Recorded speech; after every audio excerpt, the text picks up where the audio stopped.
Hello students, आज का हमारा टॉपिक रहेगा अनडिस्क्लोज्ड प्रिंसिपल।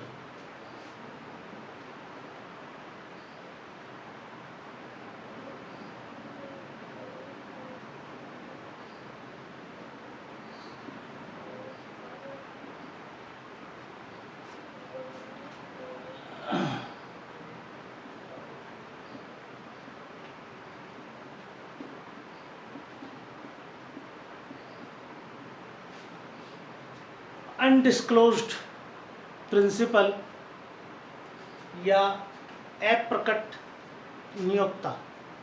ठीक है, अप्रकट है प्रिंसिपल, अनडिस्क्लोज्ड है। इसमें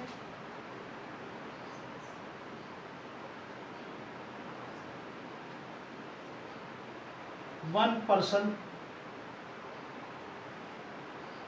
पर्सन ये एजेंट,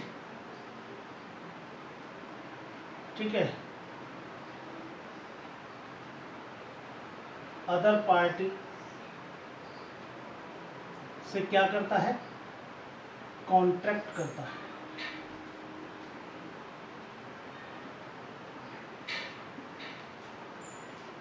और ये दूसरी party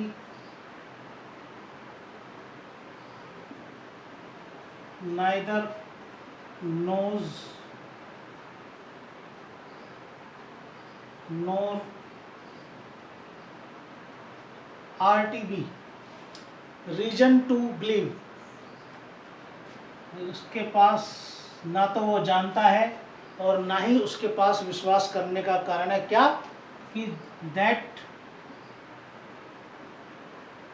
he is an agent.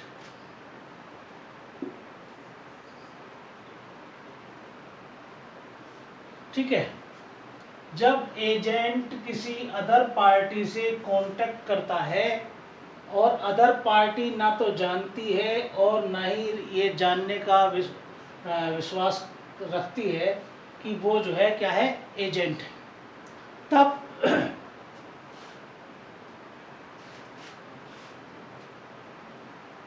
his principal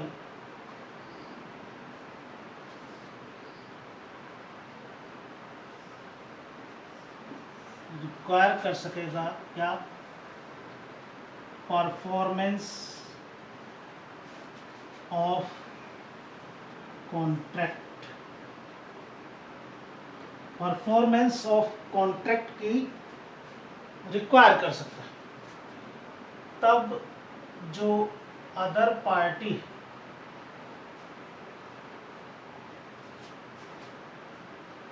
party has same right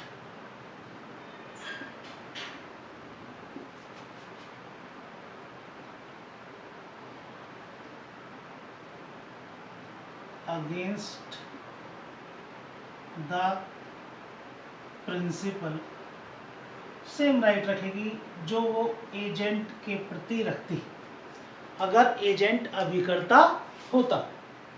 ठीक है, एजेंट अदर पार्टी से कॉन्ट्रैक्ट करता है और अदर पार्टी ना तो जानती है और ना ही जानने का विश्वास रखने का कारण रखती है कि वो एजेंट है। तब प्रिंसिपल अपेक्षा करेगा संविदा के पालन करने की। तब अदर पार्टी प्रिंसिपल के अगेंस्ट वही राइट रखेगी जो उसे उस अभिकर्ता के खिलाफ होते अगर वो प्रिंसिपल होता। ठीक है, अब इसी में ही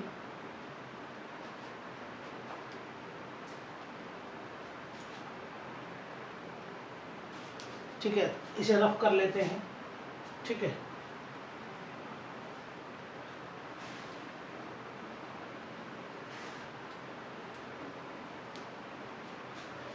एजेंट ने अदर पार्टी से कॉन्ट्रैक्ट किया, पार्टी नहीं जान रही है कि वो एजेंट के रूप में है। तब प्रिंसिपल ये अपेक्षा कर सकेगा किसकी, परफॉर्मेंस ऑफ कॉन्ट्रैक्ट की। और जो अदर पार्टी है उसको वही राइट होंगे जो उसे अभी उस अभिकर्ता के खिलाफ अगेंस्ट होते, जो उसे अगर यदि वो प्रिंसिपल होता। ठीक है। If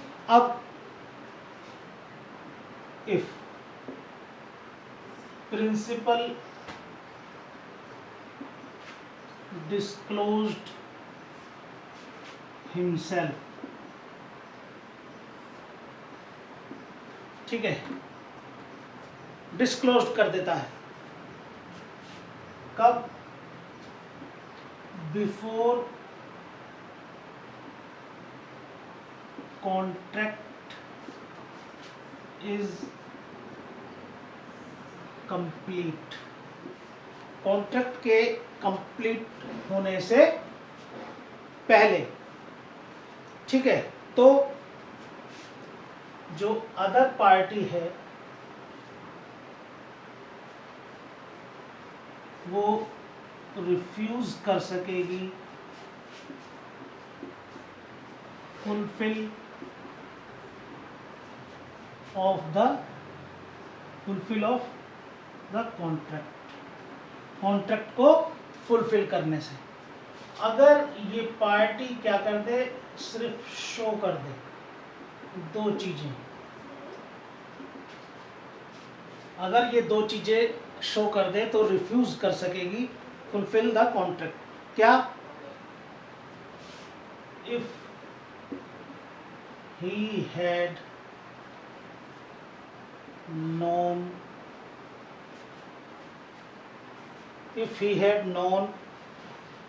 who was the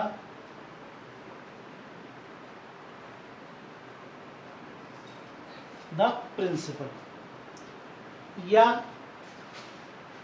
if he had known that agent was not a principal, तो is not enter into the contract। ठीक है। अगर वो ये शो कर देता है, ठीक,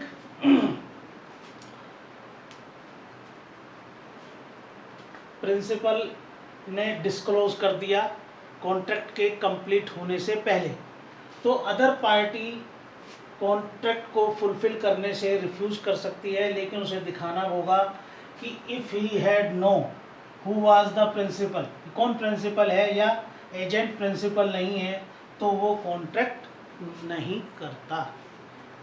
अगर ऐसा वो दिखा देता है तो वो जो है कॉन्ट्रैक्ट को करने से मना कर सकता है। ठीक है जी, ये था हमारा अनडिस्क्लोज्ड प्रिंसिपल। ठीक है, इसका एक और पार्ट देखते हैं। ये जो हमने करा है, ये हमने किया है 231। अब हम 232 और देखेंगे। ठीक है,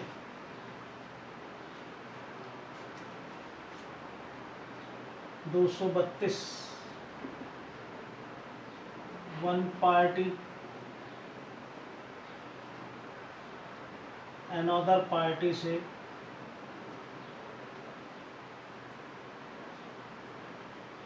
क्या किया, कॉन्ट्रैक्ट और नाइदर नॉन और reason to believe that he is an agent। ठीक है, ये वन पार्टी ने, दूसरे वन पार्टी ये एजेंट है। ठीक है, वन पार्टी ने अनदर पार्टी से कॉन्टेक्ट किया और जो दूसरी पार्टी है ना तो जानती है ना ही जानने का विश्वास, ना ही विश्वास रखती है जानने का कि वो एजेंट है, तब प्रिंसिपल रिक्वायर कर सकता है क्या, परफॉर्मेंस ऑफ कॉन्ट्रैक्ट की। Performance of contract, then such performance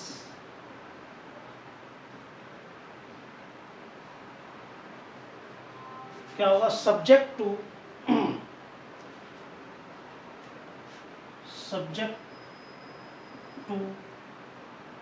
the right and obligation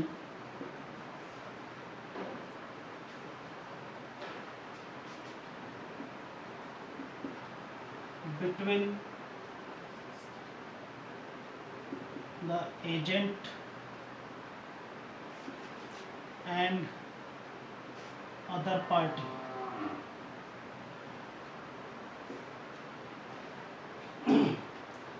ठीक है, one party agent another party से कॉन्ट्रैक्ट करता है, दूसरी पार्टी ना जानती है, ना जानने का विश्वास रखने का कारण रखती है कि वो एजेंट है।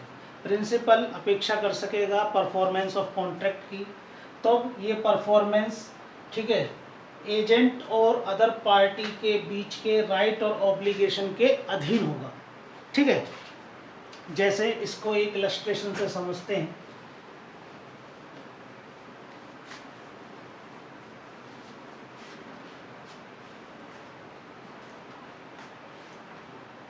ए, ये बी, ए इसके 500 रुपए का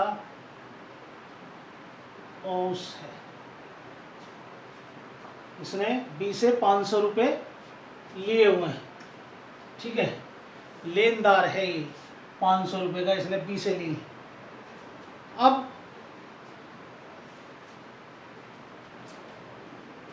ए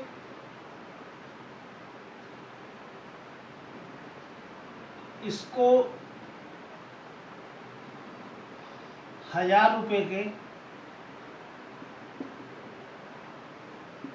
राइस बेचने का एग्रीमेंट करता है, और ये जो राइस बेच रहा है ये सी के एजेंट के रूप में इसको देता है 1000 रुपए के चावल। ठीक है, अब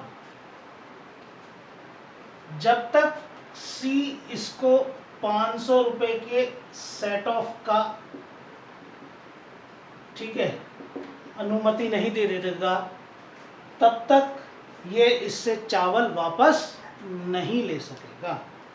ठीक है, दोबारा सुनिए, ए बी के 500 रुपए का लेनदार है। ठीक है, 500 रुपए लिए हुए हैं। ए इससे 1000 रुपए के चावल बेचने का एग्रीमेंट करता है, और वो सी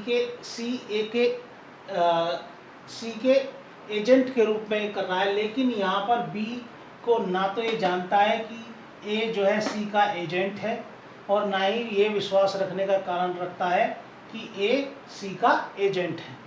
तब यहाँ पर सी इससे चावल तब तक नहीं ले पाएगा जब तक कि वो उसको 500 रुपए के सेट ऑफ का अलाउ ना करे।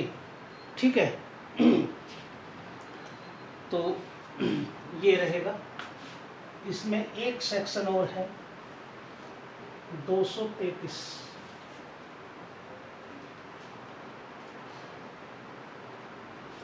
ये कहता है in case where the agent क्या है, is personally liable।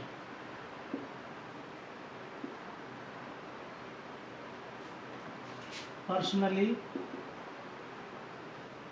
लाइबल, जहां एजेंट पर्सनली लाइबल है, तो अनदर पर्सन, ठीक है, हिम यानी कि एजेंट,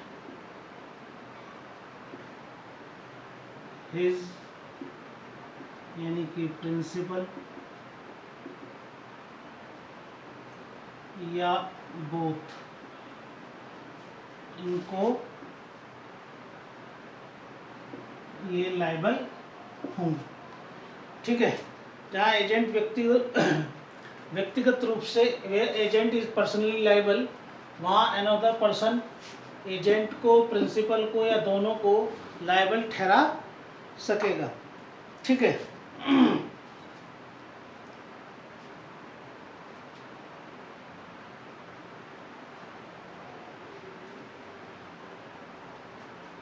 चलिए इसमें एक इलस्ट्रेशन देख लेते हैं।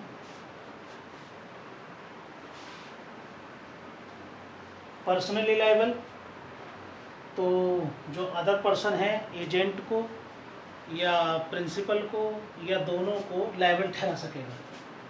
ठीक है, ए बी,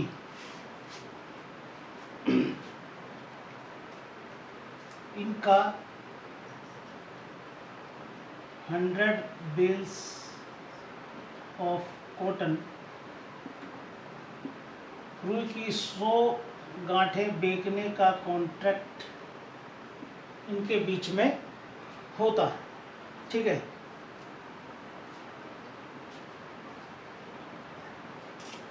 और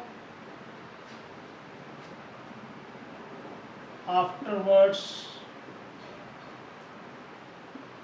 डिस्कवर क्या कि सी जो है बी सी के एजेंट के रूप में काम कर रहा है।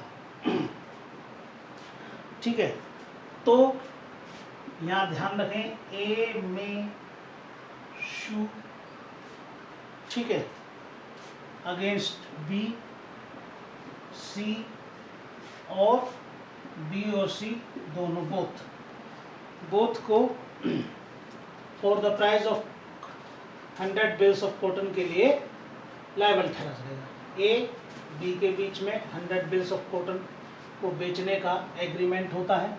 बाद में ये पता चलता है कि बी जो है सी के एजेंट के रूप में काम कर रहा है, तो ए जो है बी के अगेंस्ट या सी या दोनों के अगेंस्ट में उनके जो 100 बेल्स ऑफ कॉटन के प्राइस के लिए वाद ला सकेगा।